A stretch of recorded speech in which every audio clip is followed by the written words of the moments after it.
बिस्मिल्लाहिर्रहमानिर्रहीम। अस्सलाम वालेकुम स्टूडेंट्स। अब जो हमारे नेक्स्ट 3 एक्सपेरिमेंट है वो रिफ्रैक्टिव इंडेक्स से रिलेटेड हैं, रिफ्रैक्टिव इंडेक्स को मेजर करने से रिलेटेड हैं, ठीक है।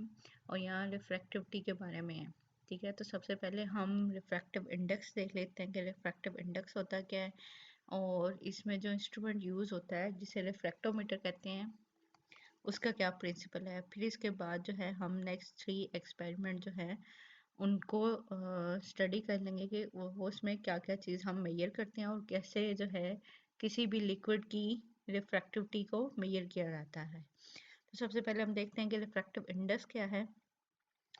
रिफ्रैक्टिव इंडेक्स जिसे हम एन से रिप्रेजेंट किया जाता है या समटाइम कहीं आपको ईटा से रिप्रेजेंट किया जाएगा, ठीक है। The refractive index of a substance is defined as the ratio of velocity of a light in vacuum और air to that of the substance के सब्सटेंस की जो अंदर या किसी भी मीडियम में जो है वेलोसिटी ऑफ लाइट है, ठीक है। एक डेंसर मीडियम है और एक हमारे पास क्या होता है लाइटर मीडियम है, उसके अंदर जो लाइट की वेलोसिटी है उसको हम लोग क्या कह सकते हैं कि ये रिफ्रैक्टिव इंडेक्स आ जाता है, जो रेशो ली जाती है उसको, ठीक है।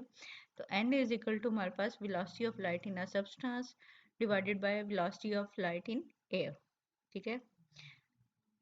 when a ray of light passing from rare medium, ठीक है, जो लाइटर मीडियम होता है जिसमें लेस कंपोनेंट हैं वो रेयर मीडियम है जैसे कि एयर है, इसके लिहाज से अगर इसको कंपेयर कर दिया जाए किसी भी लिक्विड में तो वो हमारे पास क्या होगा डेंसर मीडियम होगा। जब लाइट पास होती है किसी भी रेयर मीडियम से डेंसर मीडियम में जाती है, इस डायरेक्शन इज चेंज, ठीक है, क्योंकि वहाँ पे पार्टिकल्स की वजह से जो डेंसर मीडियम है इसकी डायरेक्शन क्या हो जाती है चेंज हो जाती है। इट इज़ बेंट और रिफ्लेक्टेड टुवर्ड द नॉर्मल। जब भी लाइट रेडिएशन जो इस फिगर में नज़र आ रहा है कि लाइट इंसिडेंट लाइट है वो एयर से जब भी किसी लिक्विड में जा रही है तो वो अपनी डायरेक्शन से थोड़ा सा बेंट हो जाएगी, ठीक है। और बेंट किस साइड पे होगी, नॉर्मल जो पोजीशन होती है, जो नॉर्मल 90 डिग्री का एंगल है उसकी तरफ जो है ये बेंट होना शुरू हो जाएगी। Its direction is change and is bent or reflected toward the normal so that the angle of refraction r will be less than the angle of incident। अब जो इंसिडेंट रेज है वो किसी ना किसी स्पेसिफिक एंगल के through interface पे strike करेगी, ठीक है। आप एक नॉर्मल ये वर्ड आपको नॉर्मल नज़र आ रहा है कि ये 90 का एंगल है, ठीक है। फर्ज करें स्ट्रेट लाइन वर्टिकली है, उसके साथ इंसिडेंट रेस जब स्ट्राइक करेगी सरफेस के ऊपर तो वो कोई ना कोई एंगल बनेगा, ठीक है, उसको हम कहते हैं इंसिडेंट एंगल। और जब ये रेयर मीडियम से डेंसर मीडियम में जाएगी तो रिफ्लेक्ट होगी तो वहाँ पे जो नॉर्मल के साथ ये एंगल बनाएगी वो रिफ्रैक्टिव एंगल होता है, ठीक है। तो हम ये कह रहे हैं कि जब एयर के अंदर से लाइट पास करती है तो इंसिडेंट जो एंगल है वो ग्रेटर होता है और ये बेंट हो जाती है नॉर्मल की तरफ, तो इसकी वजह से जो रिफ्रैक्टिव एंगल है वो डिक्रीज हो जाता है। तो इसलिए हमारे पास रिफ्रैक्टिव एंगल जो आर है वो लेस देन होता है हमारे पास एंगल ऑफ इंसिडेंट जो कि आई से रिप्रेजेंट किया जा रहा है। The change in direction is called refraction. ये जो लाइट जो है बेंट हुई है रेयर मीडियम से डेंसर मीडियम में, इसको हम कह रहे हैं कि ये रिफ्रैक्शन हो रही है। The refractive index of a liquid with respect to air is given by Snell's law. According to Snell's law n is equal to sin of I divided by sine of R. I क्या था हमारे पास incident angle था और are हमारे पास क्या है कि जो रिफ्लेक्टिव एंगल है। इन दोनों की रेशियो ले ली जाए तो हमारे पास रिफ्लेक्टिव इंडेक्स आ जाता है where i is the angle of incidence and r is the angle of refraction, ठीक है। इस फिगर से भी आपको नजर आ रहा था ऊपर वाली फिगर से।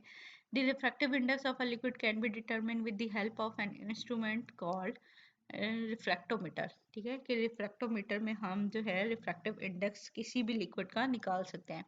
In practice Abies refractometer is commonly used in the laboratory. The refractive index is a characteristic property of a liquid कि हर लिक्विड का जो रिफ्रैक्टिव इंडेक्स होता है वो डिफरेंट होता है। ये डिपेंड किस चीज़ पे कर रहा है, it varies with the temperature and wavelength of light use, कि कौन सी लाइट यूज हो रही है, ठीक। उस पर डिपेंड करता है, और जो टेम्परेचर है उसके ऊपर डिपेंड कर रहा है। The wavelength of D line of sodium spectrum is generally use for this purpose. जो हम इंसिडेंट लाइट देते हैं वो सोडियम की होती है, ठीक है।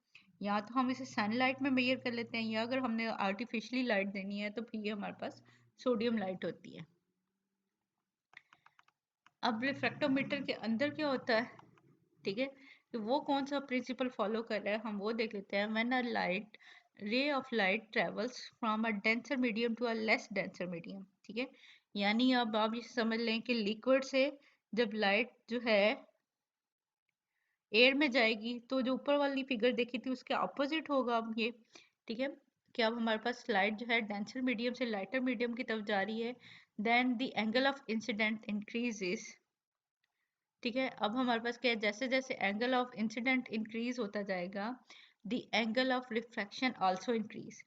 उसी के साथ हमारे पास क्या है, एंगल ऑफ रिफ्रैक्शन भी इंक्रीज होता जाएगा up to a limiting value of 90 degree, ठीक है। कि 90 डिग्री तक ये जो है हमारे पास ये इंक्रीज हो सकता है with the still greater value of I, कि हमारे पास क्या है कि इंसिडेंट एंगल और ज़्यादा इंक्रीज हो जाए तो फिर क्या होता है, द रे will suffer total reflection at the surface of suppression. के जो रे है वो डेंसर मीडियम से बाहर जाने की बजाय क्या है, वो दोबारा ही अंदर ही रिफ्लेक्ट हो जाती है।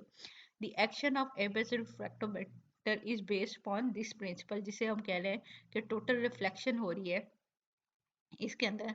अगर आपको फिगर से दिखाऊं कि हमारे पास क्या है, अगर डेंसर मीडियम है, अब इंसिडेंट रेस यहाँ से पास आउट हो रही है, ठीक है। नॉर्मल से उसका एंगल क्या है, ज़्यादा होता जा रहा है, इंक्रीज होता जा रहा है, तो वो ऊपर वाली साइड पे आती जाएगी। अब क्या है कि मैक्सिमम कहाँ तक हो सकता है कि 90 तक हो सकता है यहाँ से, कि अगर ये 90 के करीब आ रहा है एंगल जो है बहुत इंक्रीज हो रहा है, जैसे इंसिडेंट एंगल इंक्रीज होगा उसी तरह हमारे पास क्या है कि जो रिफ्लेक्टेड एंगल है वो भी इंक्रीज होता जाएगा। इतना इंक्रीज होगा कि ये जो है लाइट की रे बाहर रेयर मीडियम में जाने के बजाय इंटरनली ही इन्वर्ट हो जाएगी, ठीक है, जिसे हम रिफ्लेक्शन कह रहे हैं।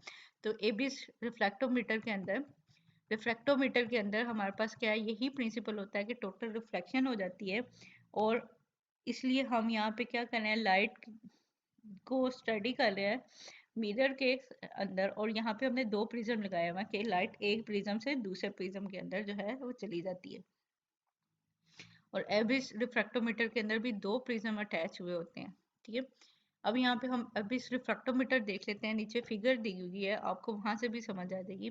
A general sketch of एबिस refractometer is shown in figure. The optical system consists of mirror M, which is mounted on an adjustable frame, and it is used to reflect an appropriate amount of light for proper illumination, ठीक है। यहाँ पे एबिस refractometer के साथ मैं आपको यहाँ से पहले फिगर दिखा देती हूँ। ये मिरर लगा हुआ है। ये मिरर क्या काम करता है कि जो भी लाइट इसके ऊपर फॉल आउट होती है वो उसको हम इस तरह मिरर को एडजस्ट कर लेते हैं आगे पीछे मूव करके कि इसकी लाइट जो है हमारे पास ये प्रिज्म के ऊपर पड़े, ठीक है। यहाँ पे आपको प्रिज्म ए लिखा हुआ नजर आ रहा है, प्रिज्म बी लिखा हुआ है, और सारे ब्लैक ये जो राउंड सा शेप बनी हुई है इसको हम कहते हैं कि प्रिज्म बॉक्स है ये, ठीक है। तो सबसे पहले हमने देखा कि यहाँ पे मिरर होता है, मिरर को हम इस तरह एडजस्ट करते हैं कि ज़्यादा से ज़्यादा लाइट जो है वो प्रिज्म के ऊपर जाके फॉल आउट करे। दूसरी चीज़ क्या होती है यहाँ पे, the two prism A and B housed in a metal casing, यानी कि प्रिज्म बॉक्स सा बना हुआ है, हिंज एट एच यानी अटैच हुई होती है, and faces of the two prism are held in contact with the knob C, कि दो जो हमारे पास प्रिज्म है वो आपस में एक दूसरे के साथ अटैच हैं, और नॉब सी जो है यानी एक एक स्क्रू सा लगा हुआ है सी पोजीशन पे, जिसकी वजह से हम इसको ओपन कर सकते हैं और क्लोज कर सकते हैं। मैं यहाँ दिखाती हूँ आपको कि प्रिज्म ए है, प्रिज्म बी है, और ये हुक्स सी लगी हुई हैं यहाँ पे, और ये एक नॉब सी आपको नजर आ रही है कि इस नॉब को हम ओपन करके इन दोनों प्रिज्म को ओपन कर सकते हैं, और यहाँ पे हम अपना जो रिक्वायर्ड लिक्विड होता है उसको भी अटैच करते हैं, यहाँ पे लगाते हैं। अब फिक्स थर्ड पार्ट हमारे पास क्या है, अब fix telescope T and eyepiece E, ठीक है। हमारे पास क्या होता है कि एक टेलीस्कोप है जिससे हमने लाइट को देखना है, ठीक है, और आई पीस है जहाँ से हमने वैल्यूज़ जो है वो स्केल के ऊपर से वैल्यूज़ चेक करनी है, ठीक है, वैल्यूज़ नोट करने के लिए। ठीक, अब हमारे पास क्या है, two prism A and B can be rotated above about a horizontal axis immediately beneath the telescope. कि टेलीस्कोप के नीचे हमारे पास क्या दो प्रिज्म लगे होते हैं, इनको हम रोटेट कर सकते हैं, आगे पीछे मूव कर सकते हैं हॉरिजॉन्टली, ताकि हमारे पास लाइट जो है वो प्रॉपर प्रिज्म के ऊपर पड़े। To the metal case carrying the prism is attached an arm R which move along graduated scale S, the reading on which give directly the refractive index। ठीक है, कि यहाँ पे हमारे पास क्या है, इस प्रिज्म के साथ ये एक आर्म के थ्रू हमारे पास आई पीस अटैच हुआ है, हम इसको मूव कर लेते हैं, और हमने उस टाइम तक मूव करना है ये जब तक हमारे पास ये हाफ डार्क और हाफ लाइट नजर ना आए। ठीक है, हम क्या, हमारे पास बेसिक प्रोसेस क्या है कि जब लाइट फॉल हुई मिरर के ऊपर, मिरर को हमने एडजस्ट किया ऐसे कि सारी की सारी लाइट जो है प्रिज्म के ऊपर पड़े। ठीक है, फिर प्रिज्म को हम ऐसे सेट करते हैं कि मैक्सिमम लाइट इसके ऊपर आए, जिसको हम चेक कर रहे होते हैं ये टेलीस्कोप से। ठीक है, अगर ये लाइट को प्रॉपर सेटिंग नहीं हो रही तो हम इसको घुमा लेते हैं, जैसे ही कंपनसेटिंग प्रिज्म लगा हुआ है इसको मूव कर लेते हैं या आर्म को मूव कर लेते हैं। तो यहाँ से कंपनसेटिंग प्रिज्म को ऐसे मूव करना है हमने कि हमें ये आपको ये इधर नज़र भी आ रहा है, एक राउंड आपको ये शो किया हुआ है फिगर ए जिसे लिखा हुआ है एंड पॉइंट जहाँ नज़र आ रहा है आपको। तो क्या है कि देखिए एक सर्कल है, उसके अंदर टू लाइंस लगी हुई हैं। ठीक है, अपोजिटली ऐसे जैसे फोर जो है कंपार्ट बना दिए इसने, दो लाइन लगी हुई हैं, और आधा उसको क्या किया हुआ है, हाफ सर्कल वाइट है ब्राइट है और हाफ सर्कल सर्कल क्या है हमारे पास डार्क है। हमने इस टेलीस्कोप को ऐसे घुमाना होता है कि ये जो लाइंस है ये हमें क्लियरली नजर आए, जिसे हम फ्रिंजेस कहते हैं, ये क्लियरली नजर आए, धुंधली नजर नहीं आनी चाहिए। और ये जो अगर ये क्लियर ना हो, ये इसको सेट ना हो, तो ये सारा ब्लैक नजर आ सकता है या सारा डार्क नजर आ सकता है। ठीक है, हमने इसको इतना सेट करना है कि ये जिनका सेंटर पॉइंट है लाइट ये लाइंस का, वहाँ उस सेंटर पॉइंट में आधा जो है वो डार्क नजर आए और आधा जो है हमारे ब्राइट नजर आए। और जब ये ऐसी क्लियर कंडीशन आ जाती है तो उस टाइम हम आई पीस से स्केल के ऊपर रीडिंग मालूम कर लेते हैं। तो ये इसका मेन प्रोसेस है। ठीक है, ये इसके मेन कंपोनेंट हमारे पास क्या थे, मिरर था, दो प्रिज्म थे, टेलीस्कोप थी, और हमारे पास आई पीस थे। हम इन सारी चीज़ों को इस तरह एडजस्ट करते हैं कि हमारे पास एंड पॉइंट जो है, जब हमने रीडिंग मालूम करनी है तो ये सर्कल में हाफ डार्क हो और हाफ ब्राइट हो, और वहाँ पे हमारे पास फिर हम स्केल के ऊपर से रीडिंग्स मेजर करते हैं। तो अब हम एक्सपेरिमेंट देखते हैं अपने पास कि हमारा जो एक्सपेरिमेंट है, एक्सपेरिमेंट नंबर 3 है, determine the refractive indexes of given liquids using एबिस refractometer. तो हमारे पास सेपरेटर्स क्या है, एबिस refractometer, glass rod, cotton wool. ठीक है, ये हमारे हमें चीज़ें चाहिए। प्रोसीजर क्या है हमारे पास, the place the refractometer on a table in such a way the light from the sky is reflected by the mirror into the lower prism। कि लाइट जो है मिरर से प्रिज्म के अंदर आनी चाहिए। Adjust the mirror to get the maximum illumination. हमने mirror को इस तरह एडजस्ट करना है कि हम मैक्सिमम लाइट उसके ऊपर से जो है वो प्रिज्म में जाए। Open the prism box by turning the lock nut and clean the prism surface with acetone or benzene using a swab of cotton, soft cotton। ठीक है, जो रुई होती है वो ले यूज कर सकते हैं हम, तो वो उसको बेंजीन और एसीटोन से दोनों प्रिज्म की सरफेस को क्लीन किया जाता है सबसे पहले। When the surface are clean and dry, close the prism box. To test the correctness of the adjustment of the refractometer, सबसे पहले हम वाटर का रिफ्रैक्टोमीटर मेजर करते हैं, उसके बाद हम डिफरेंट लिक्विड का मेजर करते हैं। ठीक है, open the prism box and place 1 or 2 drop of distil water on the ground surface of lower prism ए। कि जो नीचे वाली साइड पे प्रिज्म है उसको ऊपर जो है एक और दो ड्रॉप लगाएंगे हम। Close the prism box and screw them by mean of lock nut, कि उसके सी पॉइंट से जो है हम उसको लॉक कर देंगे, उसको क्लोज कर दें। Move the r or also rotate the mirror and in such a way that it reflect light into the prism। के हम R जो है आई पीस के नीचे जो आर्म थी उसको मूव कर ले, या हम मिरर को इस तरह एडजस्ट करेंगे कि सारी की सारी लाइट जो है प्रिज्म के ऊपर पड़े, until the border line appear in the field, कि एक बॉर्डर सी लाइन नजर आनी शुरू हो जाए। फोकस द टेलीस्कोप, उसके बाद हम टेलीस्कोप को इस तरह फोकस करेंगे कि हमारे पास हमें शार्प जो है वो एजेस नजर आए, हाफ डार्क होना चाहिए हाफ लाइट, और जो दो लाइंस हैं वो क्लियर लाइंस हमें नजर आनी चाहिए, ठीक है। Focus the telescope by rotating the eyepiece until the cross hair are in sharp focus. जो क्रॉस हेयर है मीन जो दो लाइंस मैंने आपको कही हैं वो शार्पली हमें नजर आए। Turn the compensator screw and adjust the compensator until the colored fringes disappear। जो अगर ब्लर्ड सी लाइंस हो वो खत्म हो जाए लेकिन हमें शार्प बाउंड्री नजर आनी शुरू हो जाए, ठीक है। Rotate the arm slowly until the border line coincides exactly with the intersection of the cross hairs, कि जहाँ पे क्रॉस हेयर जो ये दो लाइंस है आपस में क्रॉस हो रही हैं, जो उनका सेंटर पॉइंट है उसके ऊपर जो है ये बाउंड्री को आना चाहिए, मतलब उसकी जो डार्क लाइन है जो डार्क पार्ट है वो उसके सेंटर में ऐसे स्टार्ट होना चाहिए, ठीक है। Take the reading to the fourth place from the scale through the eyepiece, कि हम आई पीस से हम रीडिंग ले लेते हैं, repeat the reading at least 3 times and take the mean, उसका मीन ले लेते हैं, यानी अगर हम वाटर के लिए करें तो 3 दफ़ा यही प्रोसेस करें और उसके बाद रीडिंग लें, ठीक है, और उसका फिर मीन ले लें। The reading should be identical with the refractive index of the water at a particular temperature, कि अगर टेम्परेचर सेम है तो हर दफ़ा वाटर की जो है रिफ्रैक्टिव इंडेक्स की वैल्यू क्या आएगी, सेम आएगी।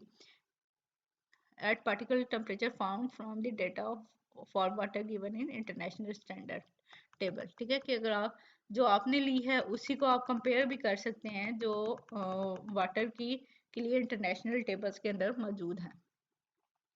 फिर हमने क्या करना है, वाटर की मालूम कर लिए रिफ्रैक्टिव इंडेक्स, तो उसके बाद हम क्या करते हैं refractive index of liquid measure कर लेते हैं, ठीक है। Open the prism box, clean the prism surfaces with acetone or benzene using a swab of soft cotton, ठीक है।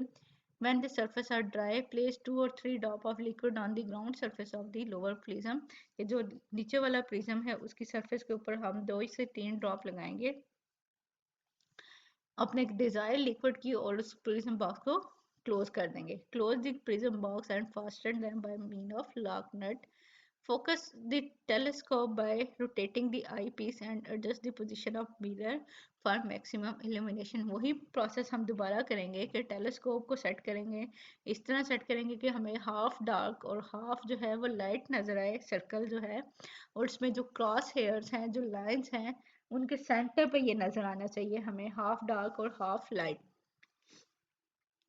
Move the prism box backward and forward slowly by means of knob C until the field of view becomes partly dark and partly bright.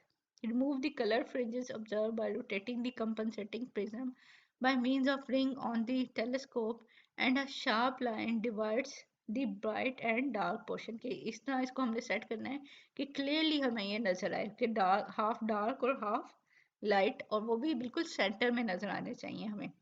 Rotate the prism box in a such a way that short boundary coincide with the point of intersection of the cross wire of the telescope, के जो उसकी cross wires हैं यानी जो cross लगा हुआ है दो लाइन सी लगी हुई हैं उनका जो सेंटर है जो उनका जो इंटरसेक्ट है उसके ऊपर हमें हाफ जो है डार्क नज़र आना चाहिए और हाफ जो है वो लाइट नज़र आना चाहिए। तो उस टाइम फिर हम आई पीस से रीडिंग्स को नोट करते हैं। Note the refractive index directly from the scale through the eyepiece, ठीक है। और इसके बाद हमारे पास ऑब्जर्वेशन क्या आएंगी कि सबसे पहले हमने तो रूम टेम्परेचर मालूम करना है, थर्मोमीटर से रूम टेम्परेचर नोट कर लिया। अब एक लिक्विड था ए और दूसरा लिक्विड था बी, तो इनके रिफ्रैक्टिव इंडेक्स की 3 3 दफ़ा वैल्यूज ले लें और उसका मीन निकाल लें। तो ये हमारे पास क्या आएगा कि जो भी आपके पास लिक्विड आपको दिया जाएगा तो आप उसका रिफ्रैक्टिव इंडेक्स निकाल सकते हैं इस तरह। एप्लीकेशन क्या है, प्रिज्म शुड बी क्लीन, ठीक है, जो दो प्रिज्म है उनको हर दफ़ा क्लीन करना पड़ेगा। Error of refractometer should be calculated with the standard value of water, कि समटाइम जैसे पॉजिटिव एरर आता है या नेगेटिव एरर आप लोगों ने पढ़े होंगे, तो अगर कोई एरर आए तो उसको वाटर की वैल्यू के साथ कंपेयर करके रिमूव कर लेना चाहिए। इट शुड बी एडेड और subtracted to each observe value. अगर पॉजिटिव वाली साइड पे आ रहा है तो उसको नेगेटिव कर लें, अगर नेगेटिव वाली साइड पे आता है तो वैल्यूज़ को उसके अंदर ऐड करके जो है आप करेक्ट वैल्यूज़ ले सकते हैं। मीन एरर को आपने ख़त्म करना है वहाँ पे।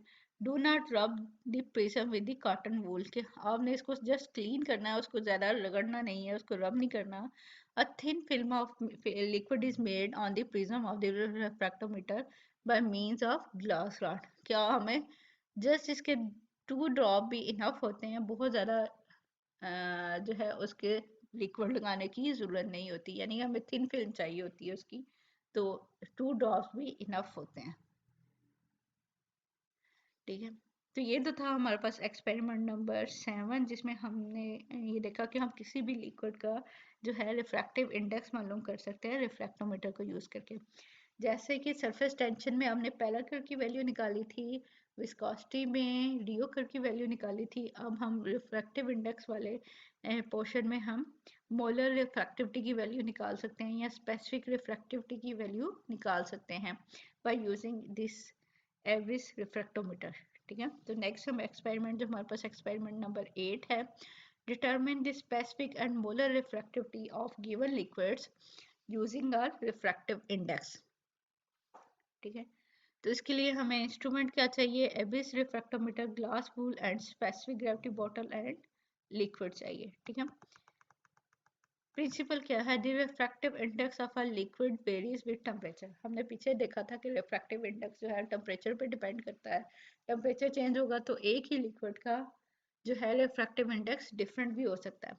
To eliminate the effect of temperature, Lorentz and Lorenz in 1880 derived a relationship between the refractive index and the density of a liquid, की इन दो साइंटिस्ट ने रिफ्रैक्टिव इंडेक्स और डेंसिटी का आपस में रिलेशनशिप निकाला था, जो कि क्या है, R is equal to n square minus 1 divided by n square plus 2 into 1/d,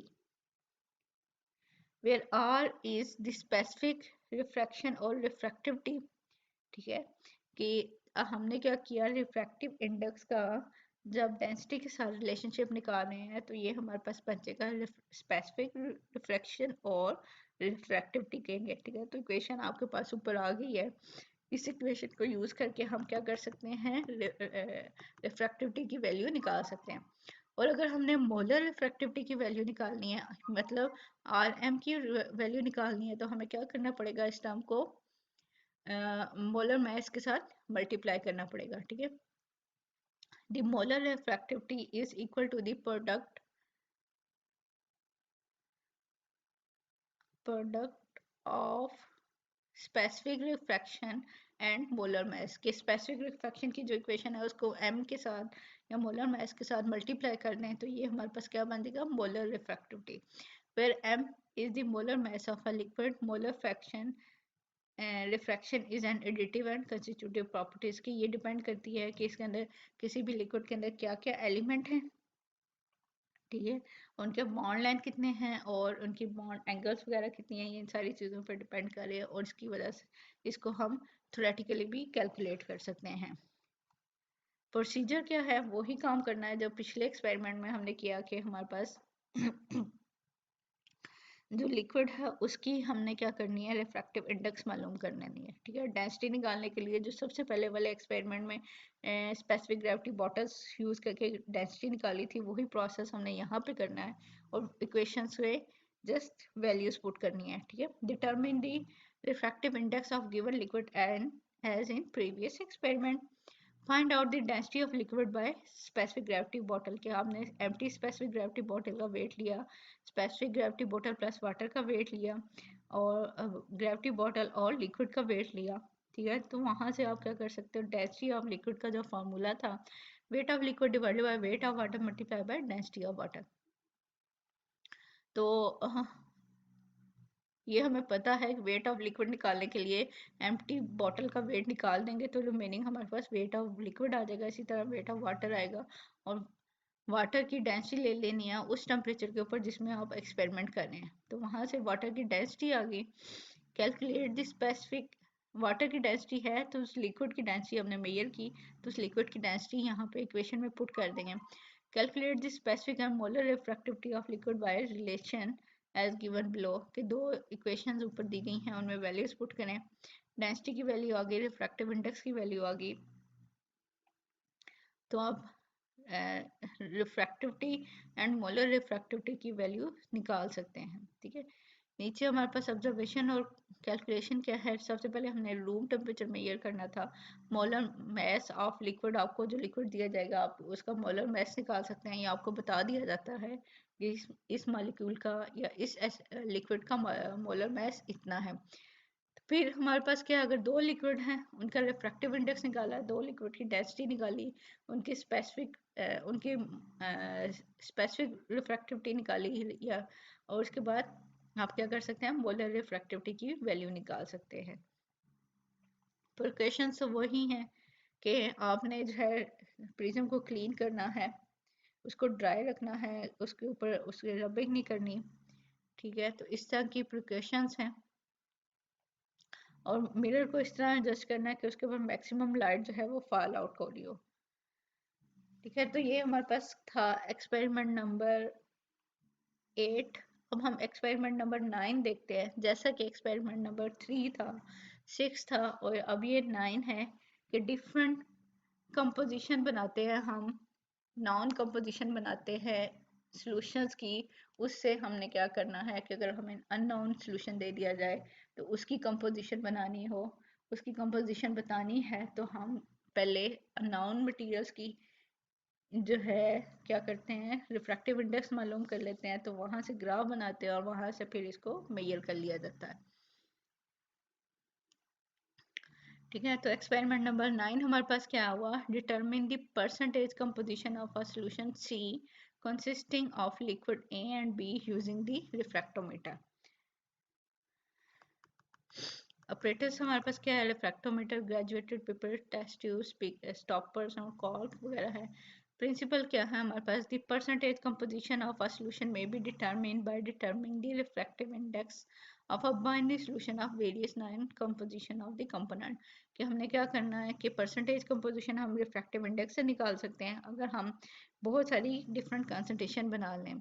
these values obtain for the refractive index are plotted against the percentage composition at a particular temperature। किसी भी एक specific temperature के ऊपर हम क्या कर सकते हैं, ये वैल्यूज निकाल कितने हैं और इसका प्लॉट बनाते हैं। Then from the graph obtain the composition of unknown solution can be determine, कि अननोन जो सॉल्यूशन है उसकी कंसंट्रेशन हम ग्राफ से निकाल लेते हैं if its refractive index is determined by the usual method, के इसका हम पहले रिफ्रैक्टिव इंडेक्स भी निकाल लेंगे।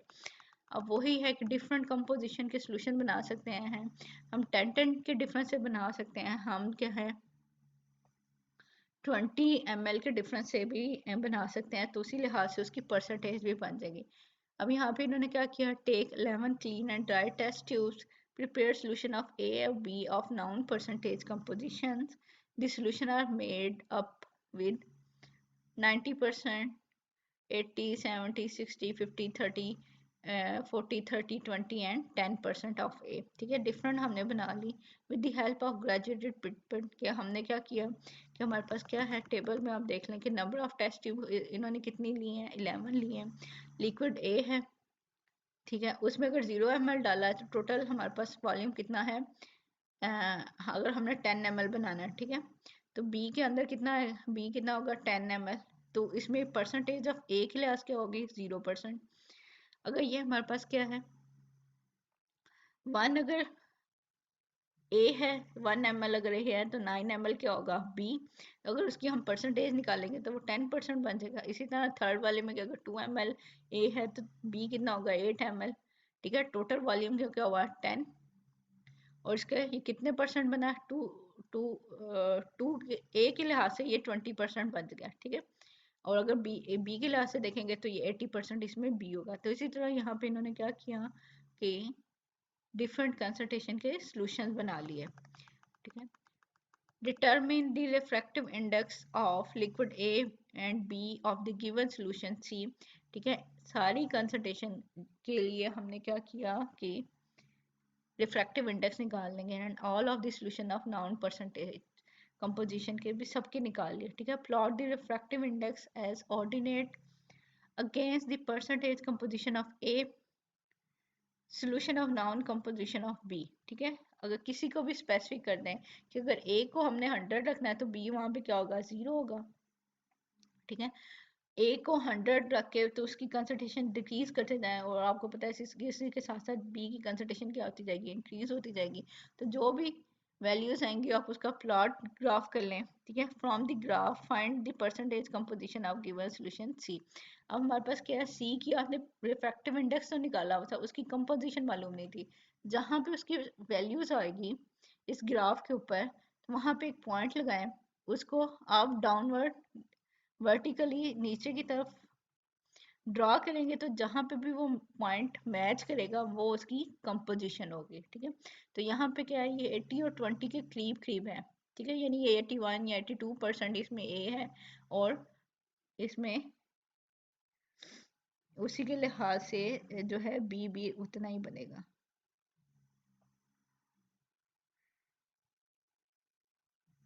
ठीक है। तो ये तो था हमारे पास एक्सपेरिमेंट जिसमें हम अननोन कंपोजिशन को भी निकाल सकते हैं। अब इसकी ऑब्जर्वेशन एंड कैलकुलेशन में क्या लिखोगे, आपके पास डिफरेंट सॉल्यूशंस हैं या नंबर ऑफ टेस्ट ट्यूब कितनी थी, 11, हर एक में उनकी कंपोजिशन क्या है, ठीक है। अगर प्योर लिक्विड बी है यानी बी 100% है, ए क्या है 0%, अगली बारी में ए क्या है 10%, 20%, 30%। और इन सब का नेक्स्ट वाले कॉलम के अंदर क्या करोगे, आप रिफ्रैक्टिव इंडेक्स की वैल्यू लिखोगे, हर हर कंपोजिशन के ऊपर जो है उसके रिफ्रैक्टिव इंडेक्स की वैल्यू जो है वो डिफरेंट आएगी और आपने सबको ये नोट करनी है। और जो है लास्ट में हमारे पास क्या हो गया, अननोन कंपोजिशन सॉल्यूशन जिसे हमने सी कहा था, कि उसकी भी जो है आप रिफ्रैक्टिव इंडेक्स की वैल्यू नोट करेंगे और जब प्लॉट ग्राफ करेंगे तो वहाँ से आप को पता चल जाएगा कि सी के अंदर कितनी परसेंटेज है वो ए की है और कितनी एक्सपेरिमेंट जो है इसमें परसेंटेज जो है वो बी कंपोनेंट की है, ठीक है। नीचे कुछ क्वेश्चन दिए गए हैं, रिफ्रैक्टिव इंडेक्स क्या होता है, फंक्शन ऑफ रिफ्रैक्टोमीटर क्या होता है, टू रिफ्रैक्टोमीटर्स के नेम बता दें, रिफ्रैक्टिव स्पेसिफिक रिफ्रैक्शन क्या होती हैं, ये तरह के छोटे छोटे क्वेश्चंस हैं। आपने इनको जो है ना वो याद भी करना है वाइवा के लिए, और आप लोगों ने प्रैक्टिकल कॉपी भी इस वीक के अंदर जो है ये बनानी है, जिसके अंदर आप थ्योरेटिकल वर्क जो है ये इसके procedures, observation, calculation and theory को लिखेंगे। और आपको पहले भी मैंने बताया था कि इसको आपने पास्ट टेंस में लिखना है या पास्ट परफेक्ट टेंस के अंदर लिखना है। इसमें आई और वो का यूज़ नहीं करना, जस्ट सिंपली आप ये ऐसे लिख सकते हैं कि 10 ml ऑफ कोई भी जो आपका सोल्यूशन है was taken and added into the beaker, और जो भी आप लिखोगे ऐसे लिखोगे, ये नहीं लिखोगे कि आई टुक 10 ml ऑफ दिस सोल्यूशन, ठीक है। तो आप लोगों ने अपनी प्रैक्टिकल कॉपीज के अंदर ये सारा इसको कंप्लीट करना है इस वीक के अंदर। तो ये हम आपके पास 9 एक्सपेरिमेंट थे जिसमें आपने सरफेस टेंशन के 3 एक्सपेरिमेंट देखे, विस्कोसिटी के 3 एक्सपेरिमेंट देखे और साथ साथ रिफ्रैक्टिव इंडेक्स को स्टडी करने के लिए 3 एक्सपेरिमेंट जो है वो आप लोगों ने ये देखे हैं और आप लोगों ने अब इसको लिखना भी है।